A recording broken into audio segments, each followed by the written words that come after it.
Bueno, buenas tardes a todos los participantes, ¿cómo les va? Nutresa le da un poco la bienvenida y todo el equipo de desarrollo tecnológico que nosotros trabajamos desde hace un tiempo largo en todo lo que esté relacionado en la innovación tecnológica, sobre todo en los últimos tiempos, en todo lo que sean probióticos, prebióticos e inoculantes. Y bueno, los saludo a todos y les voy a dar la palabra a Gabriel Vinderola, que es un compañero de trabajo básicamente de la Universidad Nacional del Litoral, en la cual llevamos proyectos de investigación en conjunto y de desarrollo, para que él dé inicio a esta charla y a este seminario sobre probióticos en rumiantes. Gabriel, buenas tardes y te doy paso a que inicie la etapa instructiva que vamos a llevar adelante. Bueno, muchas gracias, Gustavo. Gracias por la invitación, por este espacio, a la gente que se suma. Yo le voy a hacer una pequeña introducción para después darle paso a Gustavo, que es el especialista en la parte de animales, contándole un poco de forma general lo que llamamos la ciencia detrás de los probióticos, eh, de qué se trata esto. Nada, contarles que me dedico a esto en el Instituto de Lactología Industrial hace, bueno, ya casi 25 años. En este momento soy investigador del CONICET y docente en la Facultad de Ingeniería Química. Y la idea es un poco traerles a ustedes el origen, de dónde, por qué hablamos de que es benéfico consumir ciertos microorganismos. Y esta evidencia no es nueva, esto ya lo decía un discípulo de Louis Pasteur. Louis Pasteur es el padre de la microbiología, es quien nos convoca prácticamente hoy. Y este discípulo, llamado Elie Metchnikoff, publicó hace más de 100 años un libro que se llamaba La prolongación de la vida. Y en ese libro, él lo que reportaba era que el consumo de leches fermentadas que tenían lactobacilos, su maestro, Louis Pasteur, los había descubierto prácticamente, los llamaba los Bulgaris bacillus, lo que hoy conocemos como Lactobacillus bulgaricus, eran capaces de prolongar la vida de estos pueblos del Cáucaso que tenían un alto consumo de leche fermentada. Y él decía que esto se debía a los efectos que provocaba en la flora putrefactiva del intestino, lo que hoy conocemos como microbiota, que por supuesto no es fermentativa, ¿no es cierto? Esto, si uno pudiera ver, es cómo veríamos la microbiota. Todo creo que hemos escuchado hablar, y sobre todo últimamente, en los últimos años, de microbiota intestinal. Es lo que todos conocemos, seguramente todo el mundo escuchó hablar de la flora intestinal. La flora intestinal, esto que tenemos en el intestino, que nos costaba un poco saber qué era, pero hoy en día se puede saber que es como una comunidad enorme, muy compleja de microorganismos, todos los mamíferos lo tienen, donde ustedes ven acá esta gran cantidad de bacterias que están flotando en una capa de mucus en el intestino y desde donde tienen funciones cada vez más sofisticadas y que no quedan solamente en el intestino. Por supuesto, el tracto intestinal de los rumiantes es diferente, yo no soy especialista en esto, pero sé que tienen una cámara fermentativa muy importante, que no tienen prácticamente a esta altura un sistema inmunológico desarrollado, como sí tienen más adelante en el duodeno, en el ileum, en el colon. Pero todo mamífero tiene asociada una microbiota intestinal. Disculpen que esto tiene letras en inglés. Con Gustavo lo charlamos, pero no encontraba este material en castellano, así que yo se los voy a ir, me parecía que era un material de calidad, y yo se los voy a ir describiendo lo que es necesario saber. Esto, si supongamos que esta es una parte del colon, del tracto intestinal de un mamífero, si uno hace una ampliación, lo que voy a ver es una capa de células epiteliales, de las células del tejido del intestino. Y sobre esa capa va a estar flotando esta microbiota. Y fíjense ustedes la importancia del íntimo contacto que tienen estas bacterias. Por ejemplo, acá en azul, yo tengo lo que se llama una célula dendrítica, es una célula del sistema inmunológico. Pero también tengo una célula enteroendocrina que puede producir hormonas. O también tengo una célula enterocromáfina que se puede producir serotonina. Y fíjense que también tengo neuronas. El intestino tiene un sistema nervioso entérico que está conectado directamente con el cerebro. Es decir, que la microbiota nos está controlando la respuesta inmunitaria, la respuesta hormonal y la respuesta a través del sistema nervioso entérico. Es decir, que gobierna mucho más de lo que creíamos, y este conocimiento de la microbiota y cómo modularla a través de los probióticos va a ser clave para los próximos 20 o 30 años. Como les decía, el intestino está directamente conectado con el cerebro a través de neuronas que nos conectan como un cable, a través de lo que se llama el nervio vago, y esto no solamente pasa en humanos, sino que pasa en animales, y tiene mucha importancia para la salud intestinal del animal, pero también para el estrés, para la respuesta al estrés.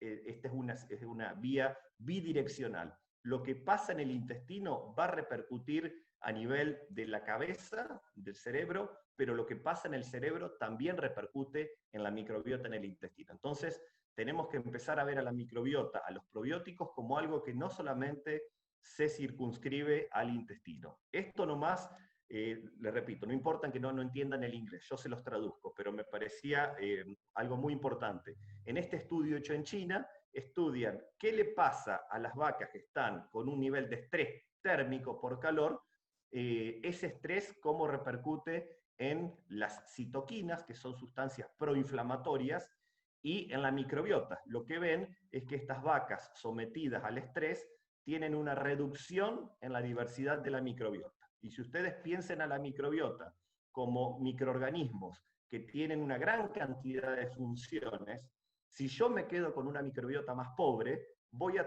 poder hacer menos frente a esas funciones, a esos desafíos que pasan en el intestino. Por lo tanto, es muy importante dirigir la atención a la microbiota, ver que sea diversa, ver que sea estable, y tener en cuenta que la microbiota es un órgano que se va desarrollando poco a poco.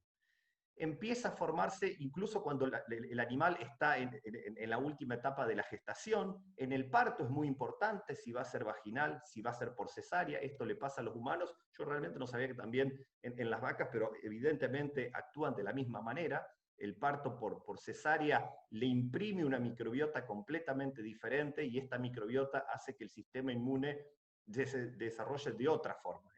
Y hasta el destete también, si recibe leche, si recibe un suplemento, las condiciones en que está el entorno donde el animal vive, se desarrolla, la administración de antimicrobianos con la dieta, la presencia de diarrea, todo eso va a ir moldeando la microbiota. Y lo que me pareció importante de este trabajo es que señala a los prebióticos, como decía Gustavo, y a los probióticos, como una forma de modular positivamente a la microbiota cuando muchas cosas salen mal. Por ejemplo, hay un índice de cesárea demasiado elevado, o le tengo que dar antibióticos, antimicrobianos, o no toman leche, no pueden tomar leche como corresponde. Entonces, todos esos factores son un desafío o hace que se instale una microbiota aberrante. Pero yo tengo en mis manos, tengo como herramienta nutricional la administración de prebióticos y probióticos, un poco para compensar todos estos defectos de la instalación de la microbiota.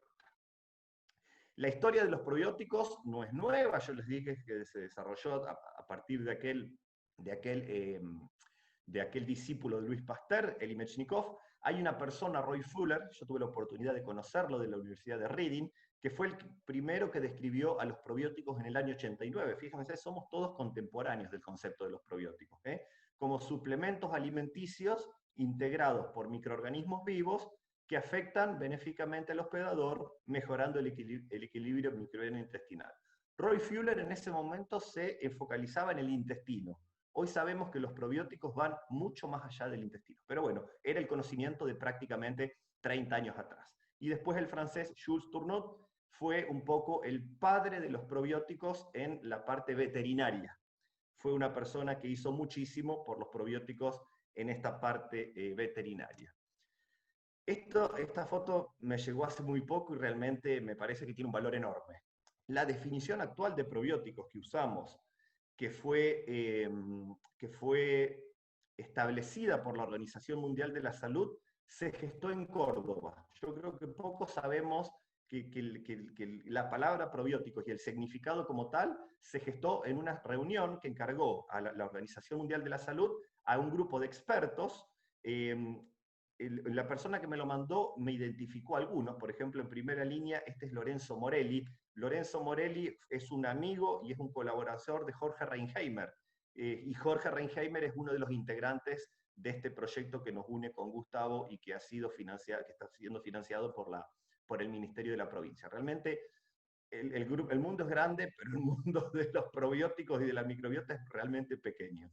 Y en el fondo uno lo puede ver a el doctor Guillermo Oliver. Guillermo Oliver es un rosarino, es uno de los fundadores del CERELA, yo creo que muchos han escuchado hablar, el Centro de Referencia para Lactobacilos, es el instituto de investigación en probióticos más grande del país, tiene más de 100 investigadores, falleció ya hace unos años. Y aquí en primer plano está Catherine Stanton. Catherine Stanton es de Irlanda y actualmente integra el grupo de John Dinan, que son los que más son un poco el faro en lo que es eje intestino-cerebro, lo que yo les estaba hoy hablando. Incluso ellos han demostrado que el estrés que le imprime a los animales separarse de la mamá también les afecta a la microbiota. Ellos tienen modelos de separación materna.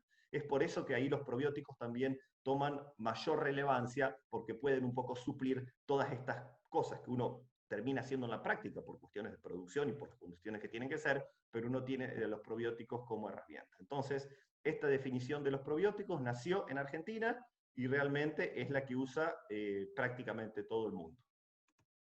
Bien, los probióticos entonces, una definición un poco más actual que la de Roy Fuller, son organismos vivos que cuando se administran en cantidades adecuadas ejercen un efecto benéfico. Organización Mundial de la Salud, Código Alimentario Argentino en el 2011 y la ISAP, la Asociación Internacional de Probióticos y Prebióticos, que integro a partir ahora de junio, coinciden que es así. Probióticos en alimentos, yo hablo de los alimentos porque es el tema en que trabajo, los encontramos en yogures, en leche fórmulas, lactobacilos, bifidobacterias, y en cápsulas se suman Saccharomyces y bacillus. En animales también hay una gran diversidad de probióticos, y este es un poco el tema que nos ha reunido con Gustavo. Incluso ahí yo le puse una foto de una abeja. Hay un grupo muy fuerte, muy interesante, es una colega, una amiga, Karina Audicio, en la Universidad de Salta, que han desarrollado probióticos para abejas. Les dan una vez por mes una solución de azúcar con un lactobacillus, y ellos ven que los panales de las abejas que reciben probióticos llenan mucho más los no sé, apículas, retículos, no sé cómo se llaman exactamente, esos hexágonos. Y las abejas tienen muchas menores enfermedades y producen mucho más miel. El concepto de probióticos en animales es la salud del animal para que sea más productivo. Bueno, lo mismo le pasa a la abeja, me parecía un ejemplo interesante. Probióticos para animales de compañía, realmente probióticos para camarones, muchas veces en el norte de Brasil los criaderos de camarones también le dan probióticos a los animales. La filosofía siempre es la misma, es mejorar las condiciones intestinales, para que tengan menos infecciones, para que aprovechen mejor los nutrientes, para que tengan el sistema inmune reforzado. Hay tres características que tienen que tener los probióticos. Uno es la identidad, saber de qué microorganismo estamos hablando. Para eso, nosotros hemos hecho todo un trabajo de aislamiento, de caracterización, de identificación. Ana Binetti, también que está ahora presente, la doctora Ana Binetti fue la encargada de la identificación molecular, de leer el ADN y decir, este microorganismo se llama tanto, Lactobacillus plantarum, Lactobacillus casei, lo que sea. Tienen que estar viables, y uno los controla en el laboratorio a partir de un recuento en placas, informándolo como UFC por gramo, y tienen que tener un estudio de eficacia, un estudio in vivo en el animal, en el huésped que uno lo va a utilizar, diciendo que cumplen el efecto benéfico que dicen tener.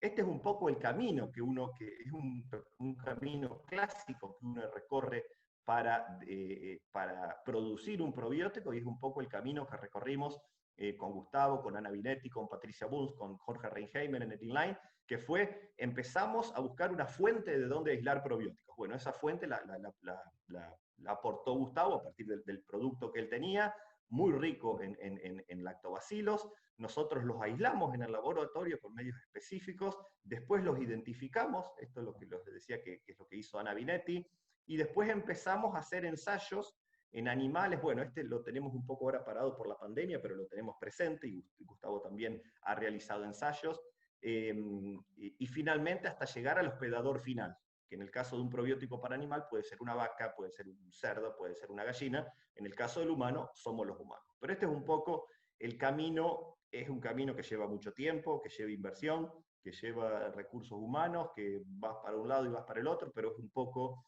el camino que se sigue para desarrollar un probiótico. Hay mucha bibliografía sobre probióticos en ganado, pero generalmente lo que afecta es la productividad. Es lo que el objetivo final de un probiótico para un ganado es la productividad. ¿Cuáles son, si uno pudiera decir, los principales efectos que tienen los probióticos en producción animal? Va a ser mejorar la diversidad de la microbiota intestinal. Este es como un concepto general. Si yo tengo microorganismos diversos en el intestino, tengo como una especie de ejército de soldados, cada uno entrenado para hacer algo, cada uno entrenado para afrontar un desafío. O un ejército o una orquesta, como uno como quiere, más bélico, menos bélico, pero al tener una población amplia de microorganismos diversos, yo lo que hago es que todas las funciones del intestino sean mejor, porque el intestino ha sido diseñado evolutivamente para trabajar con microorganismos. Por lo tanto, es necesario consumir microorganismos. Pueden prevenir diarreas porque pueden competir con patógenos, pueden competir por los sitios de adhesión o produciendo sustancias antimicrobianas que van a inhibir a los patógenos. Esto es muy importante, mejoran la barrera del intestino. El intestino está formado por células epiteliales que están pegadas, y el estar pegadas, selladas, hace que no ingresen sustancias que no tienen que ingresar, que muchas veces son los lipopolisacáridos o moléculas grandes no digeridas, y eso causa inflamación sistémica. Entonces, tener un intestino fuerte, un intestino que no sea hiperpermeable, que tenga la permeabilidad que tiene que tener, hace que no haya una inflamación sistémica. Y una inflamación sistémica es el origen de numerosas patologías. Esto redunda también en la ganancia de peso, porque los probióticos y la microbiota tienen enzimas para aprovechar mejor los nutrientes del alimento que uno le está dando al animal, por lo tanto esto se traduce en una ganancia de peso. Yo creo que ese es un poco el objetivo principal de un probiótico en un animal. Como decíamos, van a reducir el contenido de patógenos, mejoran el estatus inmunitario. La microbiota, los probióticos, lo que hacen es chocar contra las células inmunológicas y las educan, las ponen en guardia. Entonces, de esta forma es lo que uno ve que se aumentan las defensas. También, bueno, la prevención de desórdenes metabólicos. Tengo entendido que la acidosis subaguda es una patología y en esto los probióticos tienen un rol. Van a mejorar las funciones digestivas y el confort, y el eje intestino-cerebro. En esto sí, les decía, el grupo de Irlanda son referencia, la reducción del impacto del estrés. Esto en animales se está empezando a estudiar, en personas se sabe muchísimo de cómo una microbiota pobre repercute en la ansiedad, en la depresión, en la atención. Entonces, y esto si le pasa a las personas, seguramente le pasa a cualquier otro mamífero. Para hacer, bueno, esto yo hablaba de esta cámara fermentativa que es el rumen, donde las bacterias pasan mucho tiempo. Las condiciones del rumen son tal que los probióticos que uno administra consiguen sobrevivir, porque no es un pH ácido. Por más que tengan un tiempo y una digestión, esto está demostrado, yo lo tomé como un único ejemplo, que hay que, por ejemplo, las bacterias lácticas que se usan como inoculantes para silo sobreviven al fluido del rumen. Es decir, que no es una barrera como podría ser la barrera del estómago, donde teníamos un pH súper bajo. En el rumen el pH es mucho más alto que eso. Bien, y algunas ideas un poco como para llevarnos, para quedarnos rumiando, valga la situación, es que la ciencia detrás de los probióticos ya tiene más de 30 años. A partir de la definición de Roy Fuller, ya se hacían trabajos en los años 80, y esto ha tomado realmente una escalada enorme con los estudios de microbiota. El mayor conocimiento de la microbiota intestinal, sabemos que se está empobreciendo, que hay que promoverla. Esto ha hecho que haya un interés renovado en los probióticos. Las tres características que tienen que cumplir: identidad, viabilidad y eficacia, demostrado con estudios en los animales correspondientes. Y esto es lo que siempre a mí me gusta aclarar. cuando hace el estudio de un probiótico, le va a estudiar un determinado efecto. Pero esto no quiere decir que sea efectivo solo para eso. Un probiótico puede ser efectivo también para muchas cosas que no se han estudiado, y esto es lo que se llama los mecanismos compartidos. Y por ejemplo, Canadá adoptó en su legislación que para ciertas especies, incluidas Lactobacillus casei y Lactobacillus plantarum, ellos consideran ya directamente que todas las cepas son probióticas, porque pueden producir algún efecto que tiene que ver con su calidad inherente de tener actividad metabólica, de producir ácido láctico. Es decir, hay tantos estudios ya que uno ve que prácticamente para todos los aislamientos algún efecto se puede demostrar. Entonces, uno puede decir de hablar de probióticos genéricos, por supuesto siempre uno es capaz de demostrar efectos específicos, pero lo que muchas veces la gente me pregunta, ¿para qué tomaría un probiótico? Mira, este está estudiado para esta cosa, pero es probablemente que también te ayude en esto, en esto, en esto y en esto. Entonces, y siempre la experiencia personal termina siendo lo que termina de definir. Y con esto me despido y muchas gracias.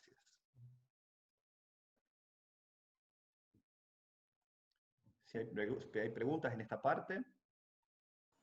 Bueno, gracias Gabriel. Por favor, aprovechemos a hacerle las preguntas a Gabriel, que ha sido muy fructífera su participación.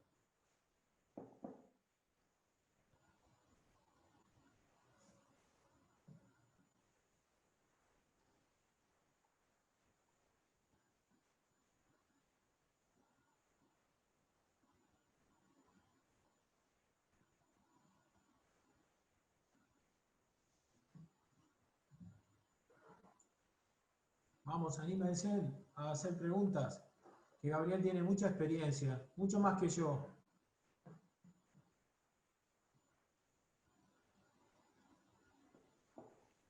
Ahí hay una pregunta, Moto G8 Play.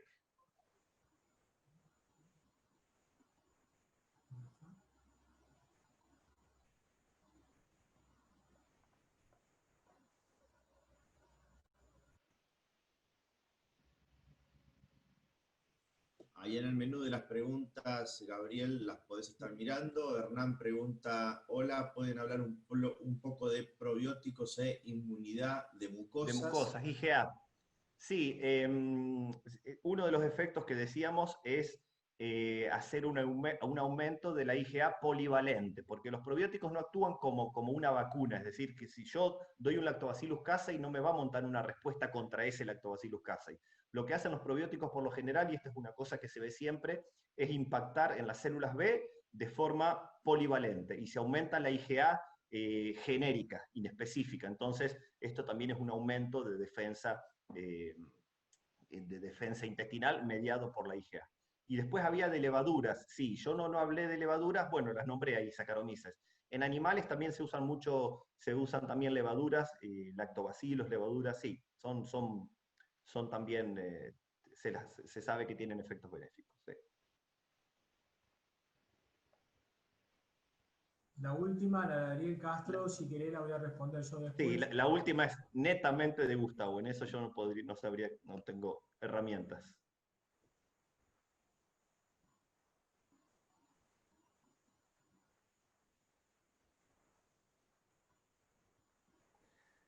¿Cada cuándo recomienda? La administración de los prebióticos, a ver, tiene que ser de forma frecuente, y cuando uno es frecuente, lo más frecuente que uno pueda. Consumir un prebiótico o un probiótico una vez cada tanto no me va a hacer ningún efecto. Tienen un tiempo de inducción. Entonces, a ver, en personas uno dice, bueno, los consumo todos los días. El programa Yogurito en Cerel, en Tucumán, lo dan 3 veces por semana, pero tiene que tener una cierta frecuencia. Y lo más frecuente posible sería todos los días, dentro siempre de las medidas de las posibilidades, pero la ingesta ocasional no tiene ningún sentido, tiene que tener una frecuencia.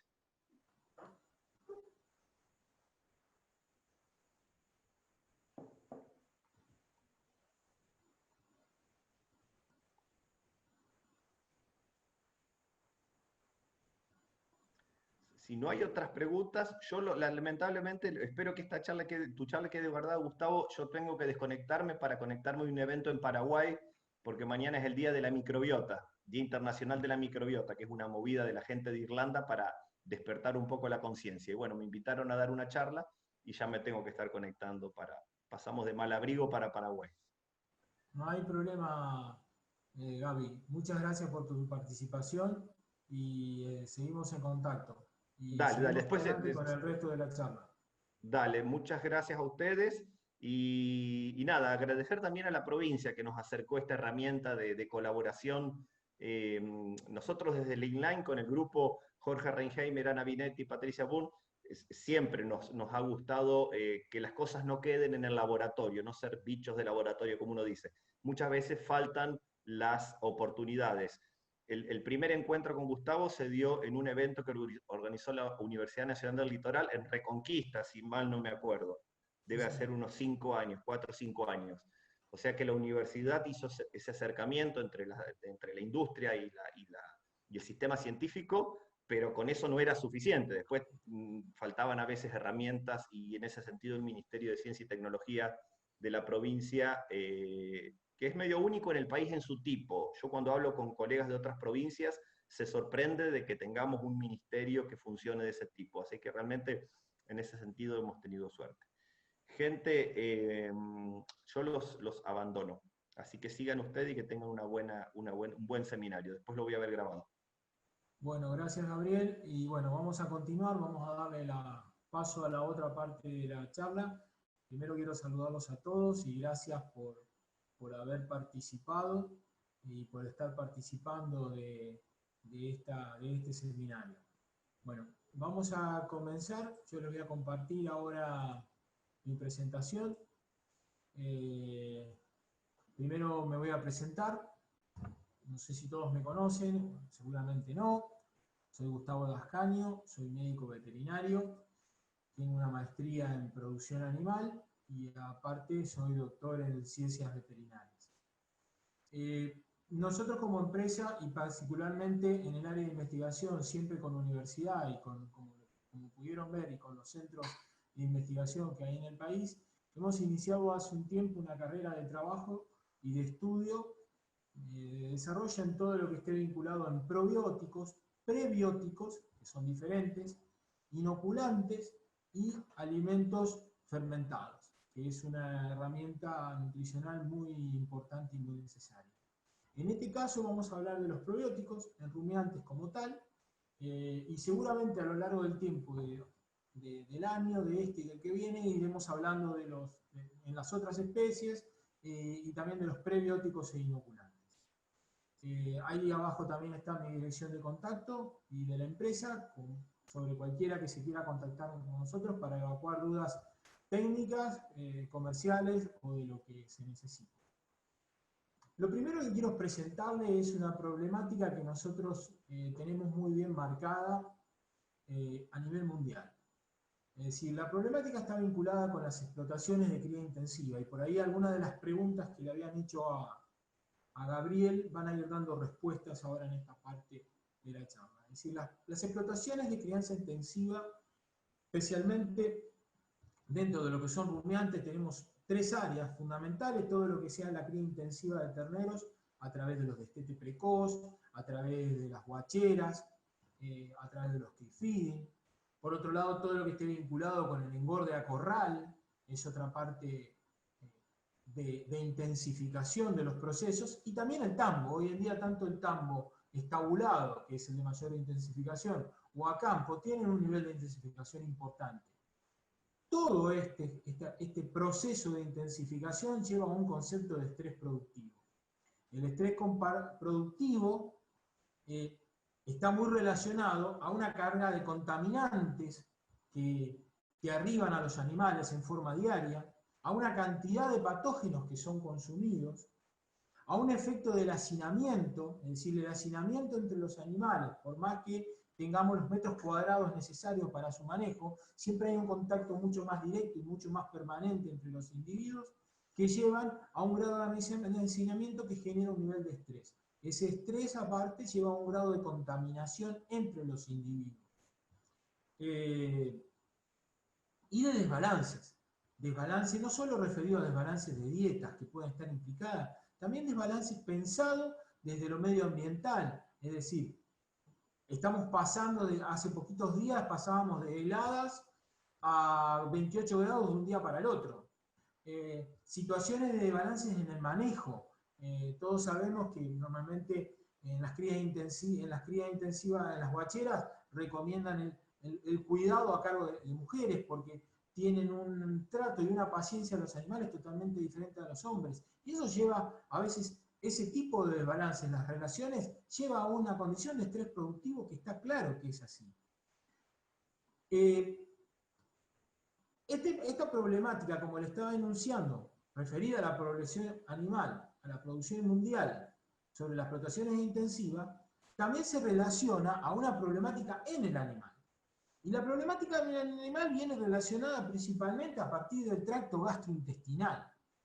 Los problemas que puede ocasionar estos desbalances por estrés, estos contaminantes o estos agresores, sobre todo sobre la flora microbiana intestinal, que en un estado normal, de balance normal o de eubiosis, se transforma en un estado de desbalance o de disbiosis.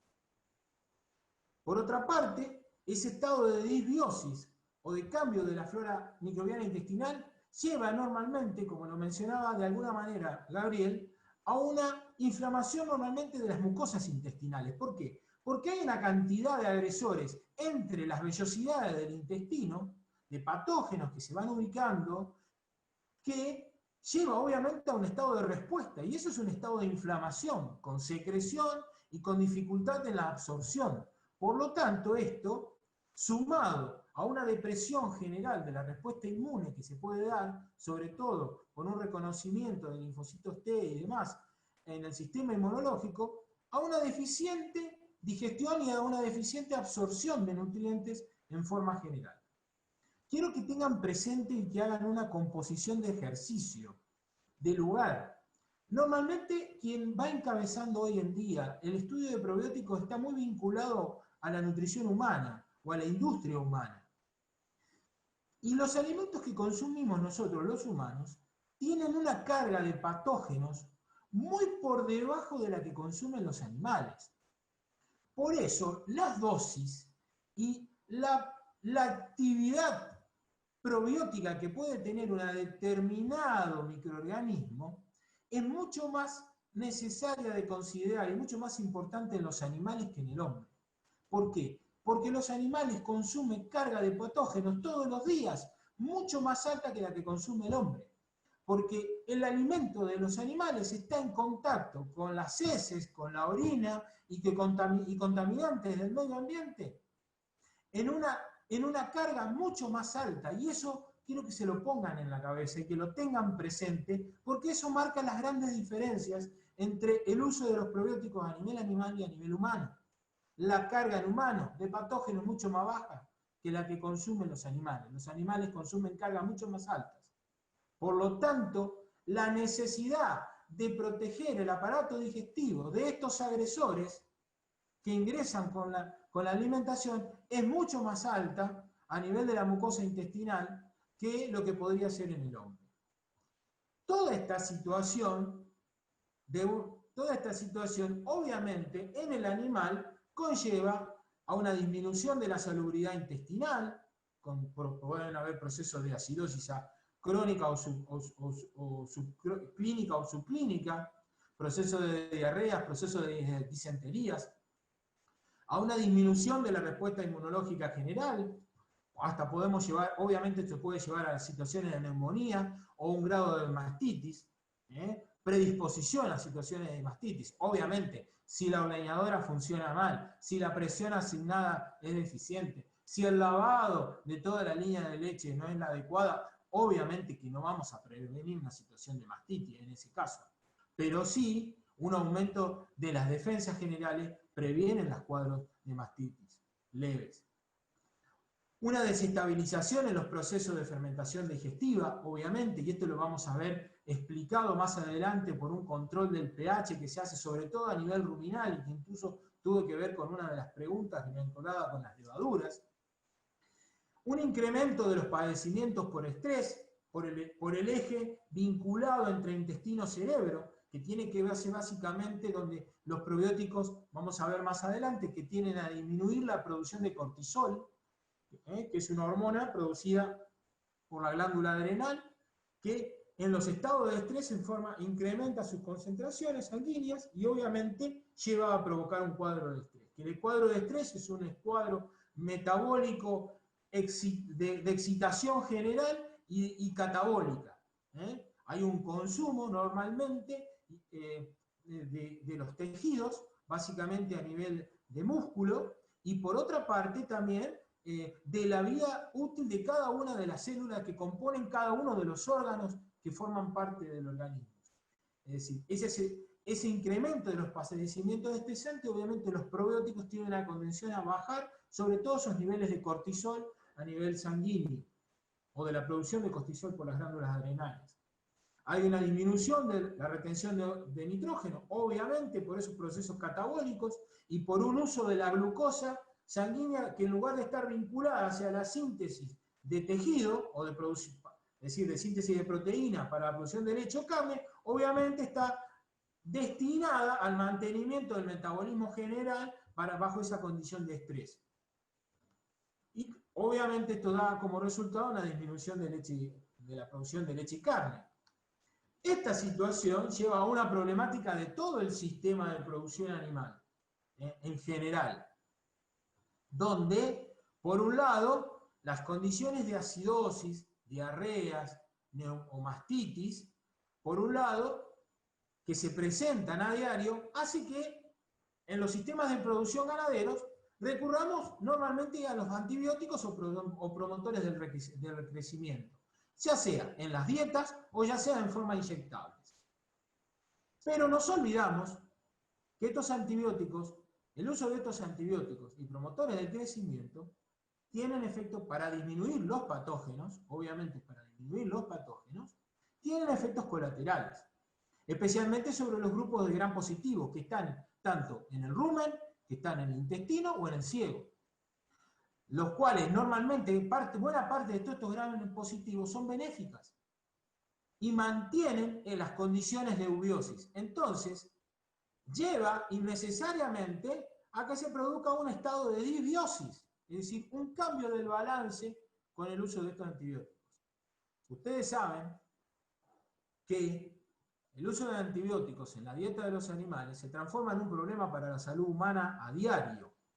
De hecho, es decir, obviamente en la industria lechera está muy controlada porque hay un problema para la producción de quesos después. Y entonces se controla de una manera mucho más asidua y mucho más efectiva que lo que se hace en la industria animal, de la carne. En la industria de la carne prácticamente el control es mínimo o nulo y obviamente hay un residuo muy fuerte de antibióticos en carne. Y ese es un problema que Argentina no lo aborda con la seriedad y sobre todo a nivel profesional no se trabaja con la ética y con la profesionalidad que se debería hacer. Y se utiliza no solamente como promotores del crecimiento, y de hecho, podríamos citar el caso de la monensina. La monensina, cuando se iniciaron los procesos de filo hace unos 30 años atrás en nuestro país, se utilizaban en las premezclas en concentraciones promedio que estaban entre los 800 y 1000, 1200 partes por millón.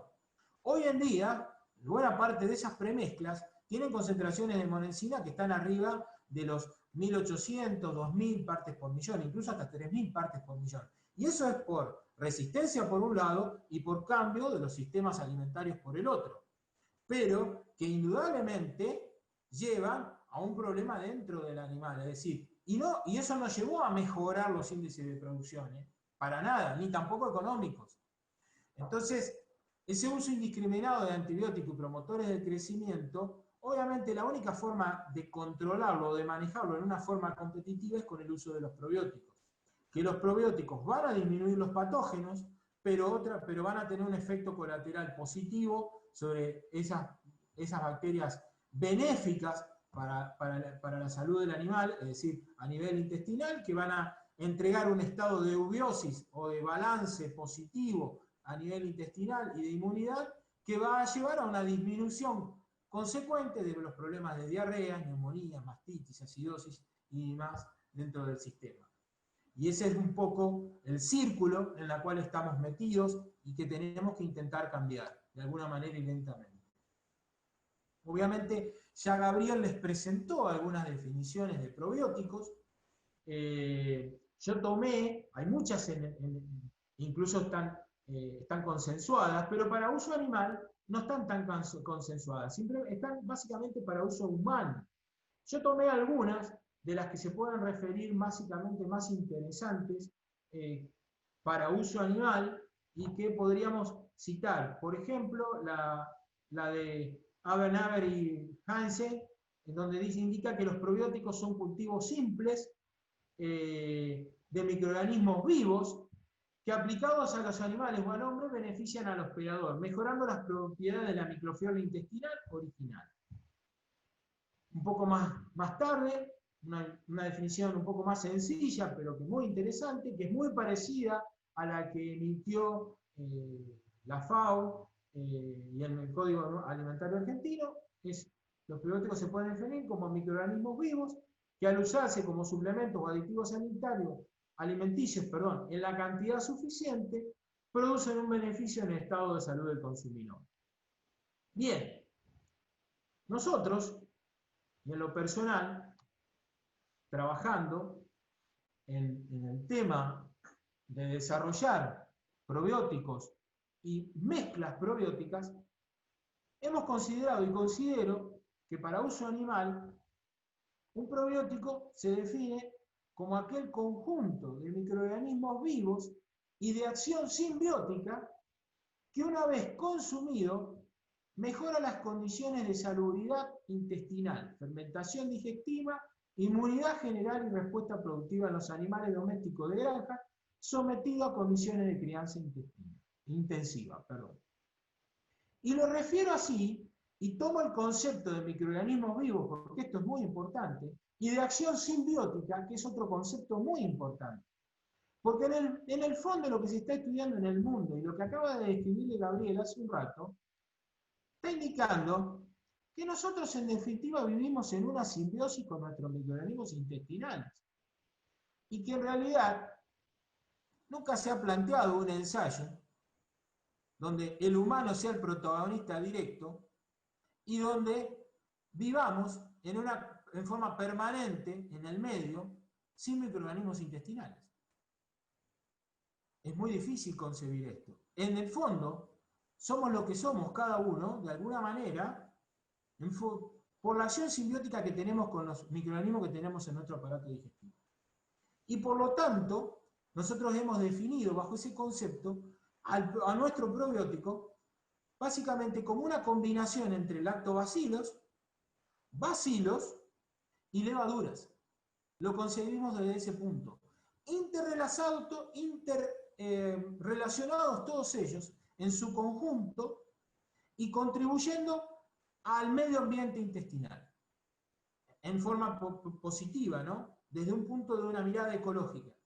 Es decir, contribuyendo a mejorar y a mantener las condiciones de salud de ese nicho intestinal.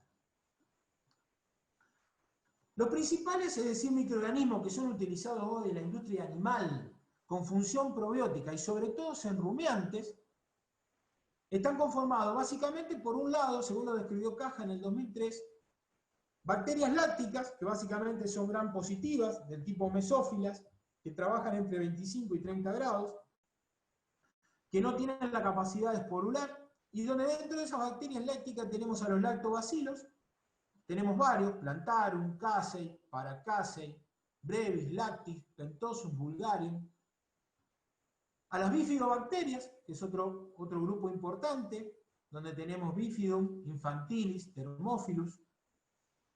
Dentro del grupo de las no lácticas, básicamente a los bacilos, Subtilis, Cerus, Coagulans, y dentro de las levaduras, a los Saccharomycetos, especialmente Saccharomyces cerevisiae y Burlardi.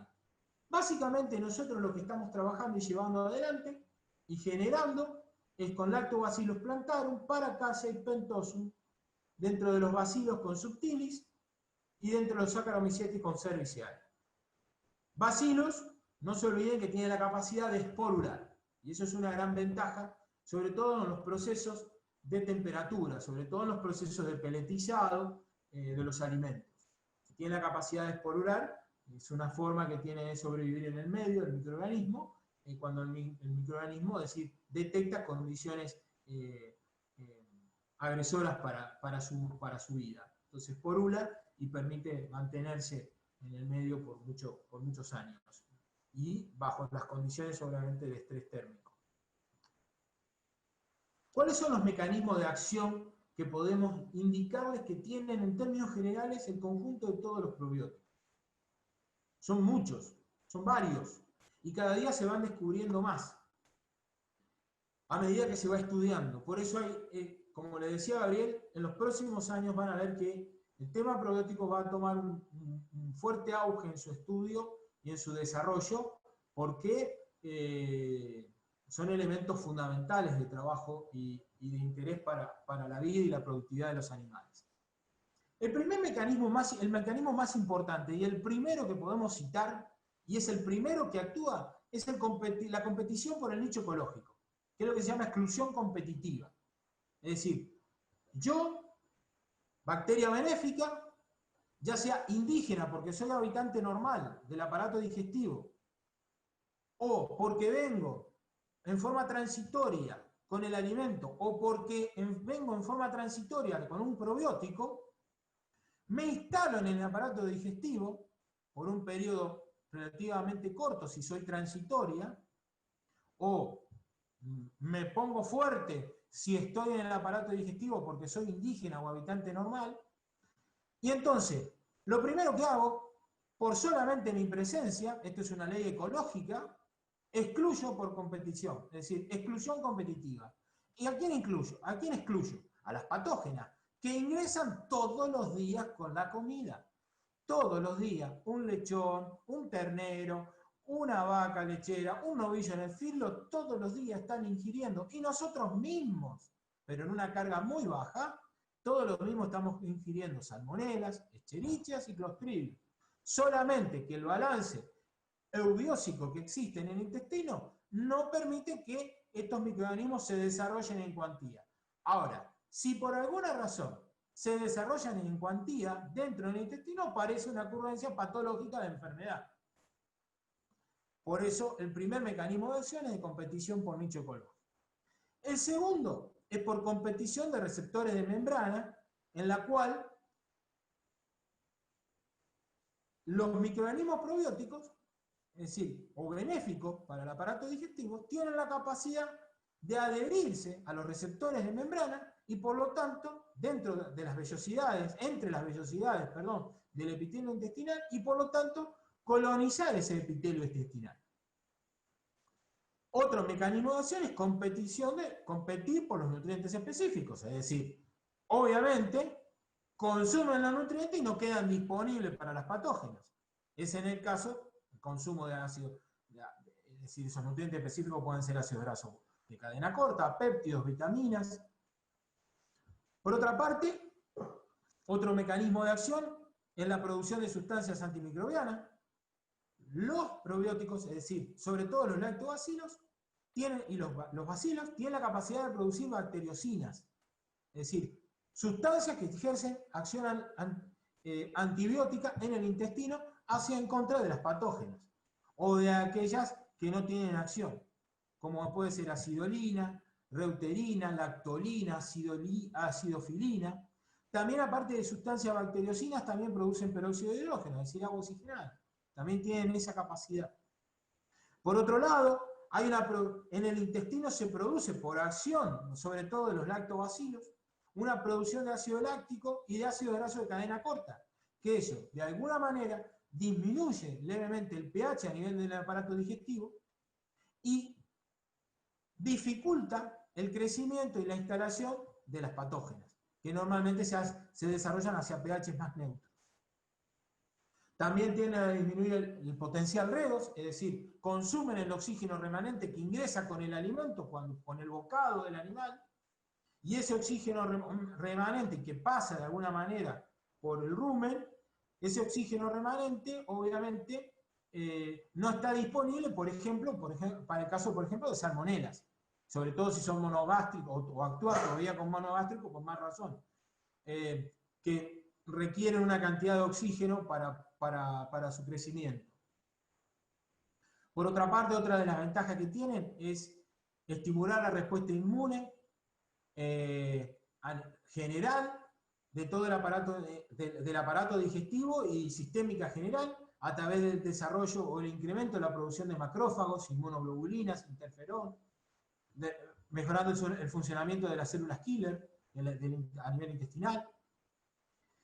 Otro punto muy importante, aparte de la respuesta inmune, que se ve mucho y en forma práctica, yo lo he podido corroborar y es lo que más me ha sorprendido en la utilización de los probióticos a nivel con efecto positivo, y que tiene que ver mucho con la dosis eso y con la cepa y con la administración de estos microorganismos vivos.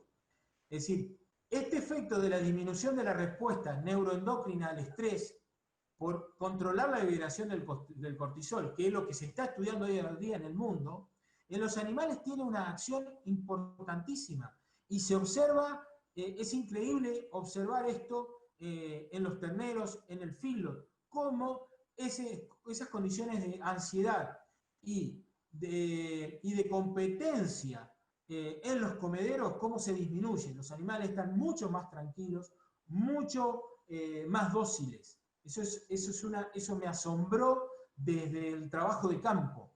Me ha asombrado en los últimos años, ¿no? De ver cómo esa respuesta es tan evidente y tan marcada. Obviamente que esta disminución del estrés lleva, de hecho, a una disminución del gasto metabólico, sobre todo a nivel muscular.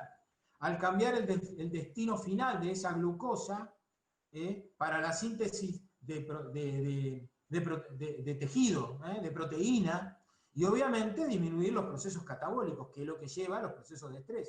Es decir, los procesos de estrés potencian los procesos catabólicos en los tejidos, a diferencia, es decir, cuando estamos en condiciones normales, la síntesis de tejidos se da por procesos anabólicos o de crecimiento. Por otra parte, otro de los mecanismos de acción es producir hay algunos trabajos, sobre todo de Elías,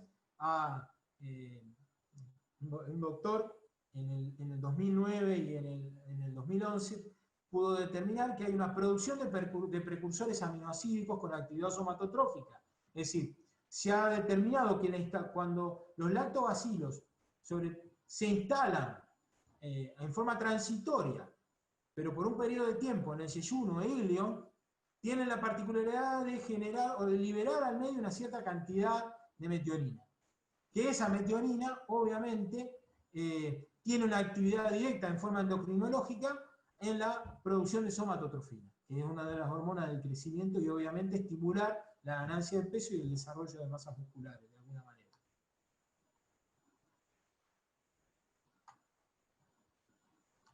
¿Cuáles son las funciones ahora que podríamos asignarle en términos generales a los probióticos? Bueno, una de las funciones fundamentales que ya fueron enunciadas de alguna manera es mejorar las condiciones de salud intestinal por acción competitiva o de secreción de ácidos grasos de cadena corta.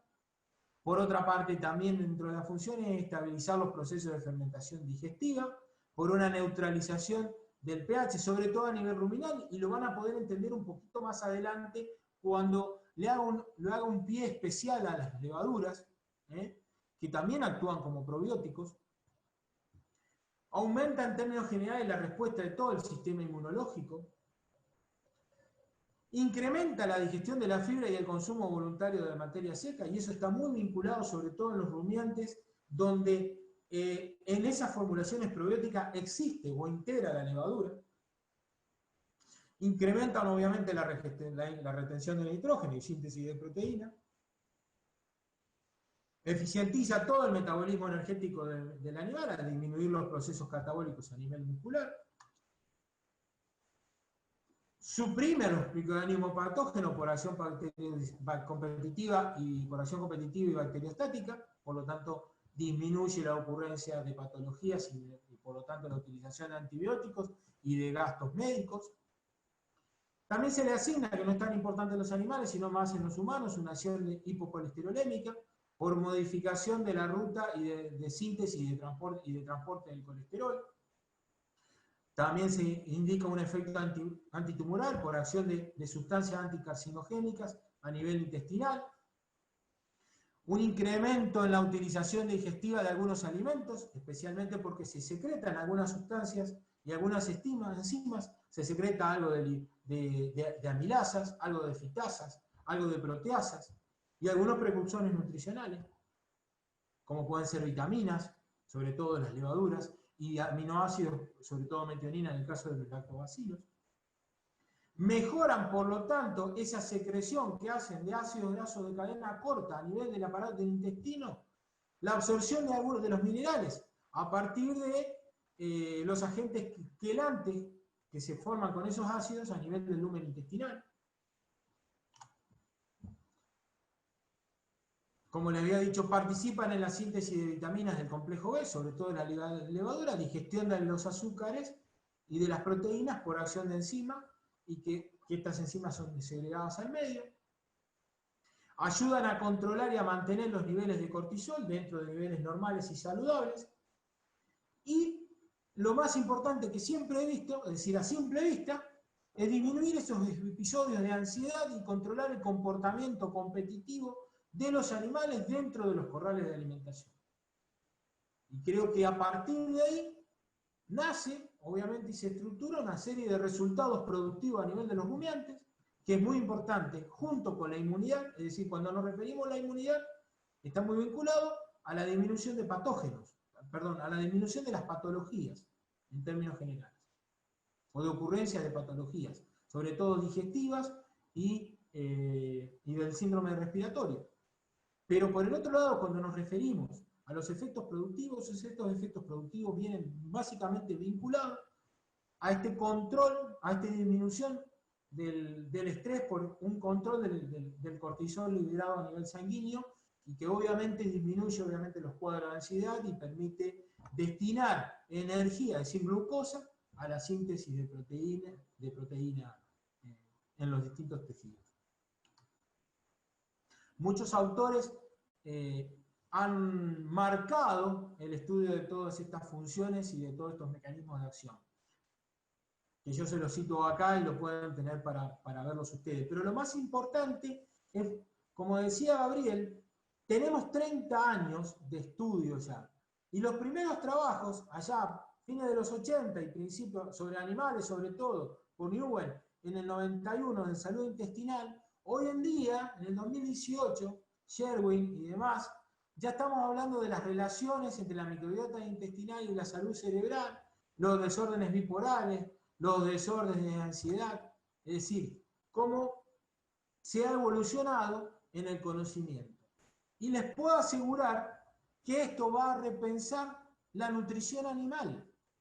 ¿Por qué? Porque no solamente vamos a tener que especificar los nutrientes en un futuro, sino que nos vamos a dar cuenta que va a ser más efectivo determinar qué alimentos tienen, más allá de su composición en proteína, energía, minerales y fibras, sino de qué tipo de proteína, qué tipo de fibra y qué ventajas va a traer asociadas a nivel intestinal, porque seguramente nos vamos a dar cuenta, y es lo que uno viene previendo que ocurre, es que uno puede ver de que con una administración adecuada de probióticos, obviamente las estimaciones de requerimientos de minerales, de proteínas, no suelen ser a veces las que indican las tablas de requerimientos como tales, o el mismo NRC. Uno va viendo, y ahí empiezan a aparecer lo que se llaman efectos aditivos. Los efectos aditivos es que son diferentes, y por lo tanto uno ven que hay determinadas, es decir, un ejemplo rápido, más allá del contenido de grasa, no es lo mismo una burlanda de maíz que tiene 27% de proteína que el mismo 27% de proteína de un pele de girasol. Y no son los mismos. Más allá de que haya un montón de otros factores, de tipos de proteínas diferentes y de otros elementos, contenidos energéticos distintos por composiciones grasas diferentes, también hay elementos que están vinculados con el tipo de proteína, con la cantidad de peptinas que tiene, que ejercen efectos pre o probióticos a nivel intestinal sobre la población indígena. Entonces, nos va a llevar a repensar las cosas. Y acá hago un paréntesis y lo pongo al Saccharomyces cerevisiae, sobre todo, o sus distintas especies,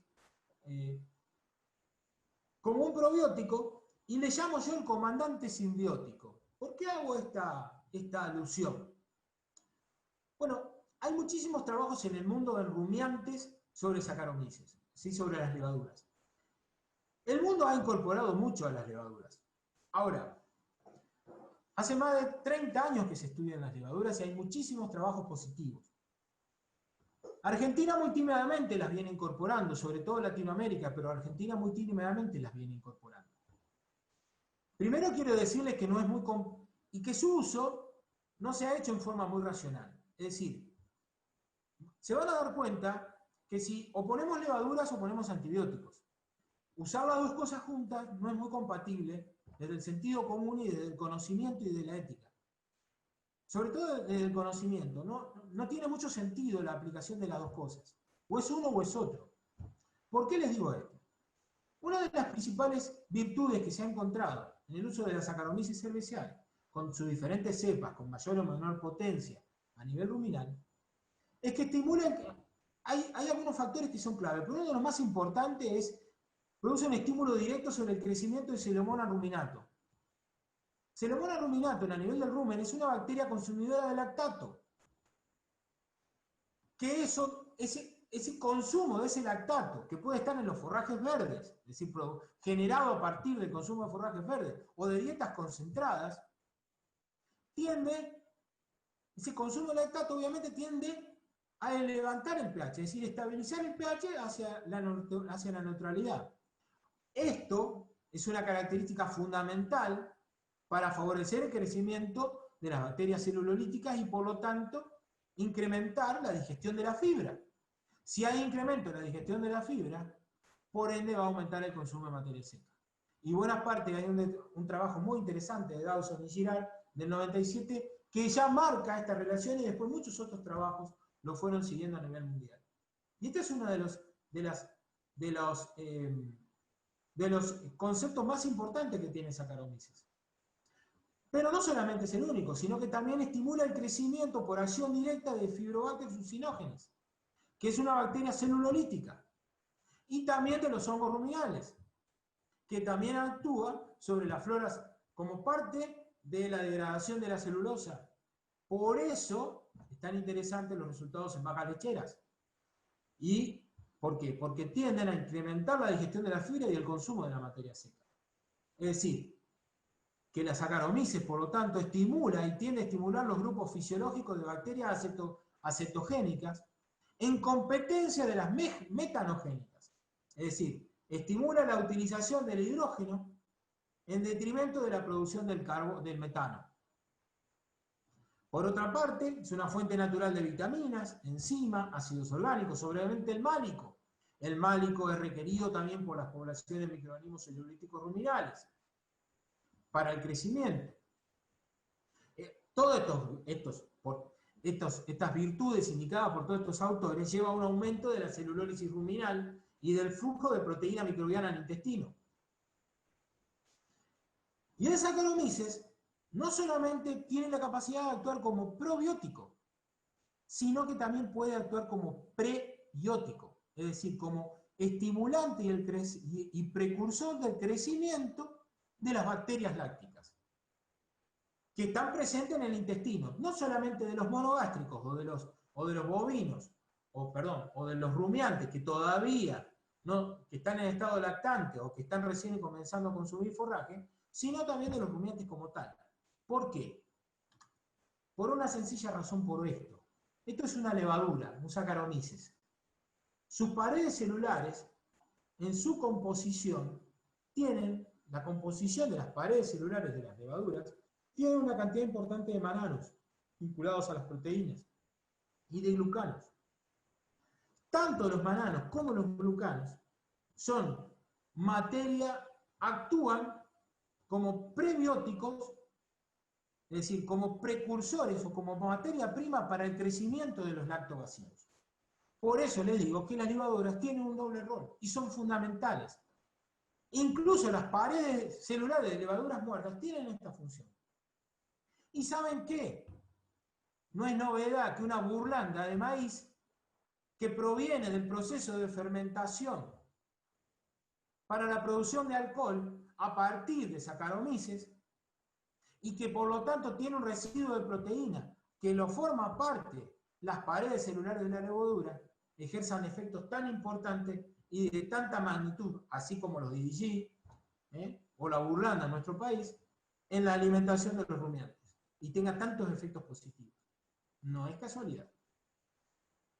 Una de las explicaciones viene dado ¿por qué? Porque entregan una cantidad de componentes, no solamente para digerir fibra a nivel ruminal, sino para fomentar, estimular el crecimiento de lactobacilos a nivel intestinal, que marcan estas diferencias. Por eso tomar cerveza, muchachos, es bueno. Un paréntesis. Seguimos adelante. Muchos trabajos a nivel mundial en producción de carne han marcado las respuestas en Estados Unidos, en Holanda, en Reino Unido, en Irlanda, por muchos autores y con distintos tipos de forrajes, en novillos, en toros, en terneros. Y básicamente los porcentajes de respuesta son variables porque dependen del tipo de experimento y dependen también del tipo de dieta base que han tenido. Pero en promedio podemos hablar entre un 6 y 18%, entre un 5 y un 18%, 17, 18% de mejora, entre un 5 y 16, 17, 18 ahí adentro. Hay rangos variables, pero uno podría hablar en promedio entre un 8 y un 10% de mejora de respuesta por la utilización de levaduras en la dieta de los animales, especialmente de los rumiantes. Por lo tanto, en base a esto, nuestra inspiración como línea de producto viene de una persona que lo quiero mencionar porque ha sido un gran padre del estudio de los probióticos a nivel mundial, aunque desde las sombras, y ha estudiado muchísimo y ha formado mucha gente. Es el doctor Arabel Elías, ya fallecido, ingeniero agrónomo, máster en producción animal, un PhD en microbiología y doctor en ciencias, cubano, pero que desde el conocimiento, como ellos siempre lo han hecho, más allá de las cuestiones políticas, que nos quedamos al margen, él ha indicado que los mejores resultados siempre lo han tenido cuando hablábamos de mezclas probióticas, es decir, mezclas de bacilos, de lactobacilos o bacterias acidolácticas, sobre todo, bacilos y levaduras, que en su conjunto, en mezcla con otras sustancias prebióticas, como pueden ser enzimas, péptidos, proteinatos y ácidos orgánicos, se conocen como mezclas probióticas y que pueden utilizarse con éxito en terneros, en sustitutos lácteos, en cerdos, se mezclan en mantillas para aves y vacas lecheras. Es por eso que nosotros nos fuimos inspirando, trabajando, y ya hace muchos años, hace más de 5 años que iniciamos las relaciones de trabajo, tanto de campo como experimentales, con el inline, y se desarrolló Nutrafer, que es un aditivo probiótico natural de acción simbiótica, y lo remarcamos a esto porque es muy importante referir la acción simbiótica, proveniente de la fermentación controlada de diferentes cereales y subproductos de la industria vegetal, que además tiene la capacidad de aportar una serie de compuestos orgánicos con fines prebióticos, como pueden ser ácidos grasos de cadena corta, péptidos, enzimas, vitaminas, proteinados. Y han sido elaborados para ser utilizados en todas las especies de animales domésticos criados en condiciones intensivas, como bovinos, ovinos, caprinos, porcinos, equinos y aves. Y que aumentan, y por eso los diferenciamos, la respuesta inmune por un lado y la productividad general por el otro. Miren, ¿por qué lo diferenciamos si nosotros desde el punto de vista animal lo diferenciamos? Porque en humanos se refieren básicamente hoy en día a la respuesta inmunitaria y una línea de acción a la relación con el estrés y con todo el sistema nervioso central. Pero en humanos no lo están refiriendo a respuestas productivas porque no nos interesaría. Pero, ¿qué pasa con si los resultados que nosotros se van obteniendo en la respuesta productiva en general, la gente que trabaja en nutrición humana lo refiriera como un cambio en la composición del cuerpo? Y si hay mayor síntesis de proteína, y eso puede estar muy vinculado también, y estimula las secreciones de somatotrofinas, quizás ayude a colaborar a mantener peso y a mantener masas musculares, especialmente en personas adultas, mayores. Así que por eso lo referimos tanto a la respuesta inmune como productiva general. Básicamente Nutrafer es una mezcla simbiótica, como les decía, una mezcla probiótica de bacterias lácticas con una concentración promedio de 1/10⁷ unidades formadoras de colonia por kilo de producto, de lactobacilos plantaros, Paracasem y Pentosum principalmente. Hay otras, también hay Rhamnosus, Bifidobacterium, pero sobre todo estos lactobacilos son los importantes. Bacillus subtilis, 4/10⁷ unidades formadoras de colonia, y levaduras, 1/10⁵ de Saccharomyces cerevisiae, más otros componentes como ácidos orgánicos, enzimas, fitazas, amilasas y alguna parte de vitaminas del complejo B. En términos generales, ¿cuál es la respuesta productiva que hemos visto en rumiantes durante estos años y los trabajos experimentales que estamos llevando adelante en este momento? Tanto en ganado de carne, como en ganado de leche, como en ovinos, como en caprinos. Sobre todo mirando en terneros de guachera, vemos que el Nutrafer tiene la capacidad de disminuir los cuadros de diarrea y disentéricos, al igual que se cita en la literatura. Hay una disminución de la ocurrencia de neumonías también.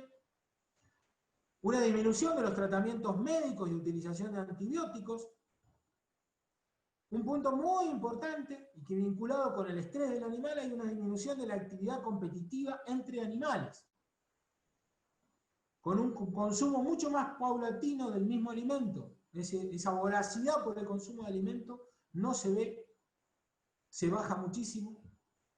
Obviamente lleva a un incremento del llenado físico en el ternero y mejoras en la ganancia de peso promedios a campo entre un 3 y un 8%.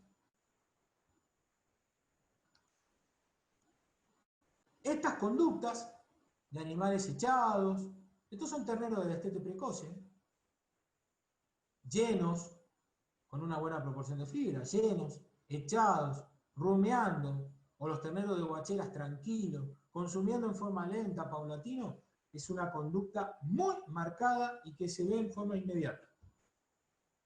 A los 3 o 5 días de estar consumiendo estas mezclas probióticas, ya empiezan a aparecer este tipo de conductas. Y después de un periodo de 15-20 días, cuando ya están adaptados, uno ve un lote diferente, manejándose en estas condiciones productivas de un comportamiento alimentario mucho más tranquilo.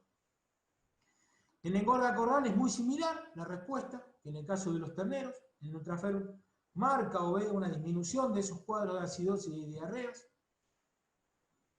una disminución fuerte de los cuadros tusígenos y de neumonía, se ve mucho menos ocurrencia de tos y de moco dentro de los corrales. Obviamente hay una disminución de tratamientos médicos y utilización de antibióticos. Disminuye la competencia en los comederos, el consumo paulatino también se observa. Si en engordas a corral tradicionales de 3 meses no se logra observar todavía el desarrollo de las grandes áreas de las masas musculares. Pero sí cuando son recrías largas, es decir, por arriba de los 4 o 5 meses, es decir, que están 6 meses adentro de los corrales, se logra observar un desarrollo importante de las masas musculares.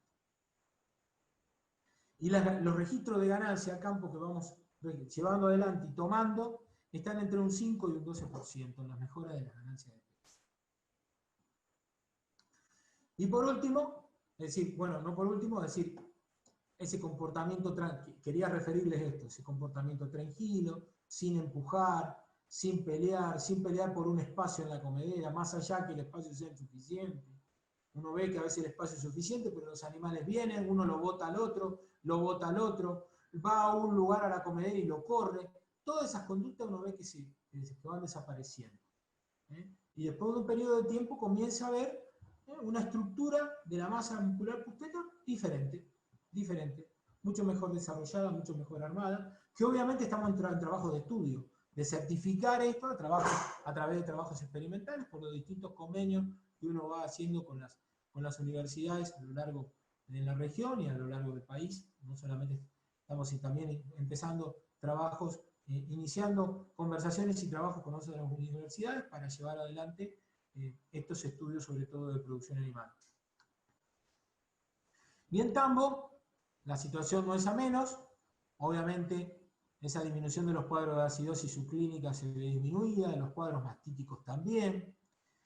Obviamente, de los tratamientos médicos y de la utilización de los antibióticos también se reduce, con ese consumo paulatino de alimentos. Obviamente, por esa acción importante, que no solamente lo ejercen feedlot, pero como las dietas en relación de feedlot y de vaca lechera, obviamente son diferentes, muy diferentes, y por lo tanto, la inclusión de fibra en una vaca lechera es mucho más importante.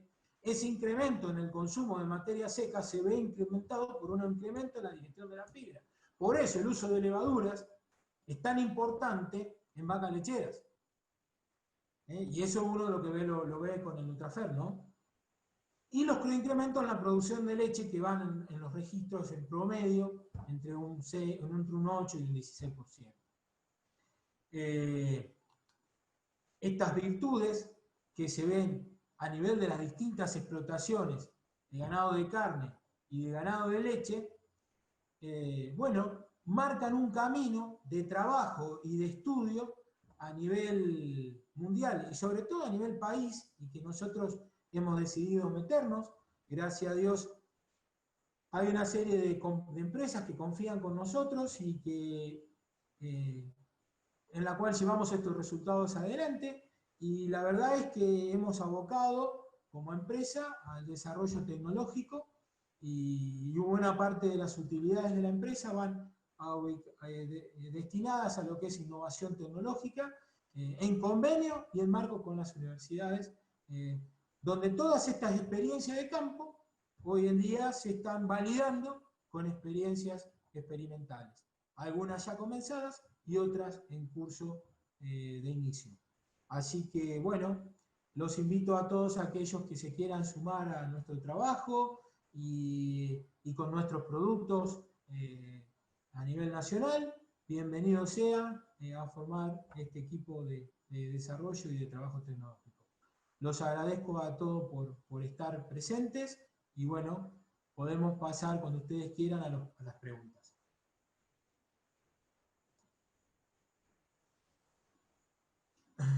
Bueno, voy a comenzar. Voy a comenzar con Ariel Castro, que indicaba: buenas tardes, en bovinos, ¿en qué categoría recomienda el uso y qué forma de administración están en el momento en el mercado? Bueno, como te decía, las categorías son todas aquellas que estén en sistema de crianza intensiva, ya sean terneros, feedlot, vacas lecheras, o incluso la preparación de toros para competencia o para la venta comercial.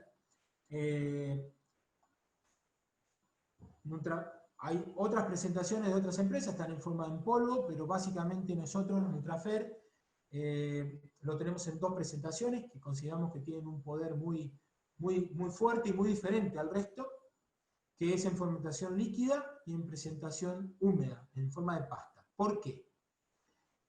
Porque para que este efecto sea evidente y marcado, es necesario, obviamente, que los microorganismos estén vivos.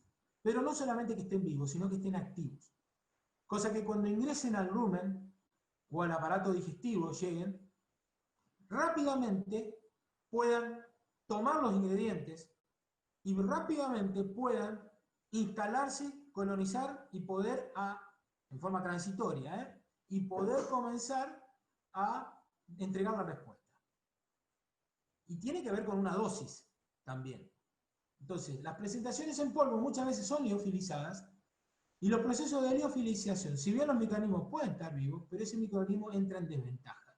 Y no se olviden que yo les dije que el consumo de patógenos en los animales es mayor que en los humanos.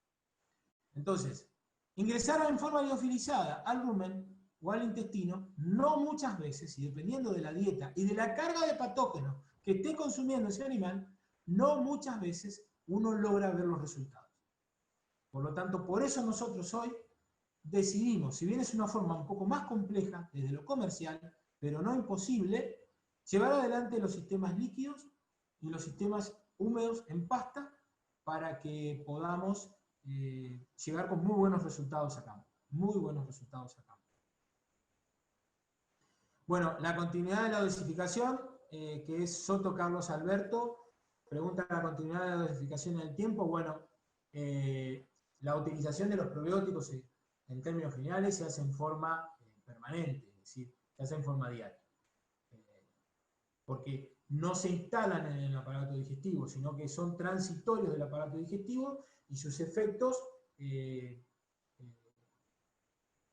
son en el momento por eso, que se consumen, ¿no? Por eso necesitan ser consumidos de alguna manera todos los días o por lo menos 4 o 5 veces en la semana. Guadalupe Álvarez, ¿cómo te va? Nos pregunta, ¿hay algún efecto sinérgico entre el calostro y el probiótico que justifique darlo desde recién nacido? Bueno, yo creo que a nivel productivo, Guadalupe, coincido en parte, también conozco en parte tu trabajo y coincido que entregarlo desde el proceso de calostrado, creo que es importante, porque creo que, como ustedes saben, una vez que en las guacheras el animal calostró, normalmente las guacheras tienden cada vez más a alimentar a los terneros con leche con antibióticos, con leches cargadas de antibióticos, de vacas mastíticas y demás. Y obviamente este es un efecto negativo para la microbiota intestinal. Creo que en el momento de calostrado como tal, y para responder directamente tu pregunta, creo que no sería un efecto necesario, porque el proceso de calostrado es un proceso de colonización de la... En el proceso de calostrado no solamente se incorporan inmunoglobulinas, sino que también se produce, en esas primeras 24 horas, se produce, de calostrado, se produce la colonización del aparato digestivo con la población indígena natural que va a habitar ese aparato digestivo. Ahora bien, no he leído trabajos y no conozco que hubiera situaciones donde tal vez las poblaciones transitorias que podríamos adicionar con un probiótico pudieran instalarse y quedarse en forma permanente. Eso no lo sabemos y no te lo sabría responder con certeza. Mi opinión es que creo que durante ese proceso de calostrado de las primeras 24 horas, creo que tal vez no sería necesario, pero después sí. Después creo que es indudable, porque ese ternero, sobre todo en las guacheras, está sometido a condiciones de crianza muy anormales a lo que debería ser, y sobre todo por el tipo de manejo de la dieta, ya sea si es un sustituto lácteo, ni hablar, y si es leche con antibióticos, también ni hablar. Espero que haya dado respuesta a tu pregunta. Bueno, por otro lado, también tenemos la de Guillermo. En cerdos tenemos trabajos, los vamos a desarrollar en futuras presentaciones y exposiciones, pero el efecto de probióticos en monogástricos es todavía mucho más directa sobre el efecto inmunitario, como no tenemos un rumen, el efecto es mucho más directo, mucho más marcado, mucho más de corto plazo, se ve mucho más rápido. La dosis, Soto Juan Carlos pregunta cuál es la dosis. Bueno, esto va a depender de las distintas presentaciones y de las cantidades, y si están vivos y si están activos o no están activos. Esto varía mucho con las distintas presentaciones y marcas que hay en el mercado. No hay una sola dosis recomendada. De todas maneras, te diría que cuando uno usa un probiótico, sobre todo en lactobacilos, se recomienda que no estén por debajo del 1 por 10 a la 6, 1 por 10 a la 8, dependiendo de los autores. Y también de en qué condición se encuentra. Si se encuentra de una forma sinérgica, es decir, con otros microorganismos, o se encuentra solo. Ana Binetti, muy interesante, Gustavo. Quisiera saber si la monensina se sigue utilizando al día de hoy en esos niveles que comentaste, a pesar de la provisión del SENASA para el uso de antibióticos. Bueno, Ana, te voy a comentar. El tema de la monensina es un mundo para nuestro país y que creo que en algún momento el SENASA se va a tener que poner firme por el tema de la monensina. ¿Por qué lo digo? Porque la monensina hasta el primero de enero del 2019 fue prohibida, había salido una resolución en la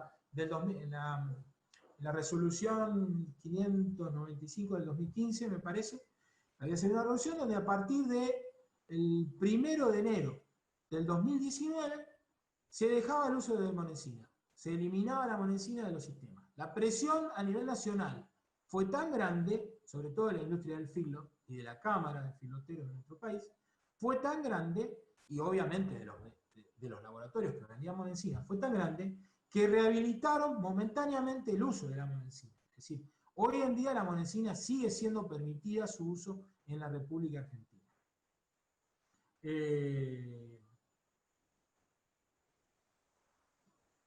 ¿Qué te puedo decir con esto? Que hoy está permitida, no sabemos hasta cuándo, y obviamente el uso de la monensina está muy relacionado, en definitiva, a desbalance de dietas, ¿viste? Ya sea porque económicamente resulta más rentable no poner fibra, o porque la dieta está balanceada porque hay un maíz más barato. Entonces, la única forma de proteger y de controlar al Streptococcus lactis es utilizando monensina. Es decir, prácticamente como antibiótico, no como promotor de crecimiento, porque en esos casos se está incluyendo como antibiótico. Con las cosas, con los problemas que esto trae aparejado, y que bueno, esa es la realidad. Hoy en día la monensina está vigente por el SENASA, no así muchos otros antibióticos han sido prohibidos, hasta creo que la virginamicina ha sido prohibida en esa resolución, pero bueno, ¿qué más te voy a decir? Y lo que te podría decir es que los niveles que se utilizan son cada vez más altos. Sí, en ese sentido sí. Hoy en día se utilizan cada vez más alto de monensina. Vamos a ir a otra de las preguntas. Alejandro del Soto, ¿aumentaría la respuesta inmune vacunal? Sí, Alejandro, aumentaría la respuesta inmune vacunal. Seguramente porque hay un estado general de los receptores.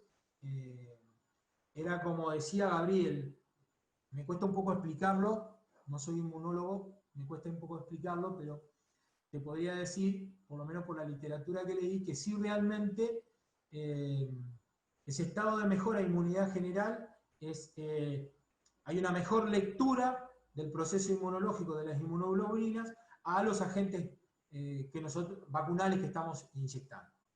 Es decir, sí habría una respuesta. Betiana Gutiérrez, otra pregunta. ¿Tienen estudios de hecho a largo plazo de terneros que han recibido probióticos desde Guachera y que siguen su consumo estando ya en lactancia? Es decir, las madres. ¿Se modifica su efecto, es decir, disminuyen las bondades del mismo o continúan en los mismos niveles de los animales que reciben en cierta etapa? Bueno, Betiana, te tengo que decir que periodos tan largos no hemos analizado, es decir, entiendo que vos me estás preguntando desde una ternera que estuvo en Guachera hasta que fue madre, periodos tan largos no. Lo que sí te puedo decir es que tenemos muchos trabajos de campo realizados sobre terneros de destete precoz, sobre mucha cantidad de terneros, y que han llevado de destete precoz hacia su terminación para faena y los resultados fueron positivos en todas las etapas. Pero claro, periodos que no superaron entre los 6 y los 8 meses totales. Y en este caso no te lo podría referir. No habría ningún indicador que dijera que fuera lo contrario, que no se diera, pero bueno, como periodos tan largos determinados, no. Soto Carlos Alberto pregunta, ¿cuánto dura los probióticos a la exposición ambiental ya en los alimentos? Bueno, es una muy buena pregunta. A ver, incorporar un probiótico a una premezcla no es del todo muy recomendado, porque la premezcla actúa en forma cáustica sobre los agentes microbianos, sobre todo por una cuestión osmótica. Tiende a desecarlos, a matarlos por desecación. Ahora, en un alimento, nuestras experiencias y nuestras recomendaciones están no más allá de los 7 días. Una vez que vos elaboraste el alimento, la permanencia en el mismo no más allá de los 7 días. Hasta ahí recomendamos que el efecto va a seguir siendo positivo. Más allá de ese periodo de tiempo, es decir, si vos lo colocás en un alimento balanceado que tal vez se venda dentro de 2 meses, que seguramente, o 3 meses, que es el periodo de registro habilitado por SENASA, no. En ese caso no tenemos evaluaciones de periodos tan largos. Guadalupe pregunta o aclara, a ver, que está muy bueno. Hola Gustavo, muchas gracias por tu respuesta. Como hay casos que en 24 horas de nacido se instauran bacterias como coli y se supone que fueron calostrados, quería saber si era una opción para competitividad del nicho ecológico recién nacido. Bueno, desde ese punto de vista, te diría que sí, Guadalupe, porque las bacterias que vos, las lácticas que vos estás entregando, como Paracasea o Plantarum, o Brevis, o Pentosum, cualquiera de todas ellas, van a competir en forma directa con las colis y son benéficas. Por lo tanto, bajo ese punto de vista, te diría que sí sería positivo. Lisandro pregunta, ¿tienen experiencia en el uso de equinos?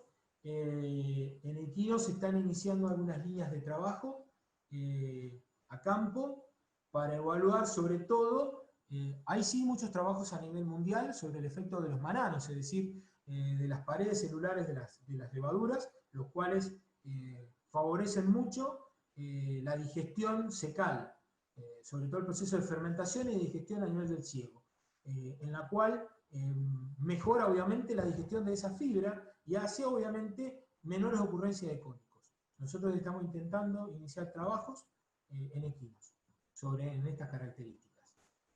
Bueno, desde preguntas de este lado no tengo más, voy a ir hacia el lado de las preguntas dadas a través de los mensajes. La presentación líquida, ¿cuánto tiempo puedo almacenarla? La presentación líquida tiene un periodo de registro en el SENASA de 28 días. Nosotros las podemos manejar como tal durante 28 días, donde no hay alteraciones de las cepas, tanto de lactobacilos, bacilos o levaduras. 28 días, sin ningún tipo de problemas. Después Lisandro pregunta, ¿tienen experiencia? No, ya está respondido. Sergio Roscoff, en feedlot que usan de forma preventiva oxitetraiciclina en la dieta, ¿debería suspenderse el uso de ese antibiótico al usar probióticos? Bueno, es una buena pregunta porque hace unos días tuve que resolver un caso de estas características. Los probióticos no van a actuar como antibióticos, sino que tienden a levantar la inmunidad general del animal y la salud digestiva. Por lo tanto, disminuye la ocurrencia o los episodios de ciertas enfermedades patológicas como diarreas, primero acidosis, diarreas o incluso neumonías. Van a disminuir la ocurrencia de estos episodios. Pero no los evitas. ¿Por qué? Porque determinadas condiciones de estrés o de higiene o incluso ambientales, no nos olvidemos, hace poquitos días, no hace más de una semana atrás, 10 días atrás, pasamos en casi todo el país de heladas con frío polar De un día para el otro pasamos a 28, 24, 28, 30 grados con humedad. Esas son condiciones ideales, por ejemplo, para desencadenarte un cuadro neumónico dentro de un filo. Y en esas ocasiones, inevitablemente, debes recurrir a un tratamiento ocasional de oxitetraciclina. Ocasional. Ahora, si vos usás en forma permanente y preventiva la oxitetraciclina en la dieta, eso es un problema médico, eso es un problema de desbalance nutricional, hay desbalances nutricionales, hay un problema médico y hay un problema de ético en la salud pública, porque eso deja residuos en las carnes. Y eso no está permitido desde ningún punto de vista. Así que eso es algo para revisarlo. El uso de la oxitetraciclina bajo determinadas situaciones ocasionales, donde la carga microorgánica de un filo se levanta por condiciones ambientales o lo que fuere, es recomendado. Ahora, en forma preventiva, permanente, no. Y en ese caso, es el concepto del uso del probiótico. No sé si respondí en forma adecuada. Bueno, no veo más preguntas. Me dice sí, que Sergio que sí, que está correcto. Bueno, si no tenemos otra pregunta, yo le agradecería a todos por su participación y ojalá que nos podamos juntar y conocernos personalmente y poder iniciar acciones de trabajo en lo profesional y en lo comercial, porque todo nuestro trabajo comercial siempre está validado desde un trabajo científico, técnico, y permanentemente trabajamos con esos equipos. Así que los invito a todos a sumarse, a trabajar en esta línea, y seguramente en un futuro nos encontraremos en nuevas charlas vinculadas en otras especies, en aves, en monogástricos, en prebióticos y seguramente también en inoculantes parasitos. Así que les mando un abrazo a todos y un saludo para todos. Que tengan buenas noches. Un buen fin de semana.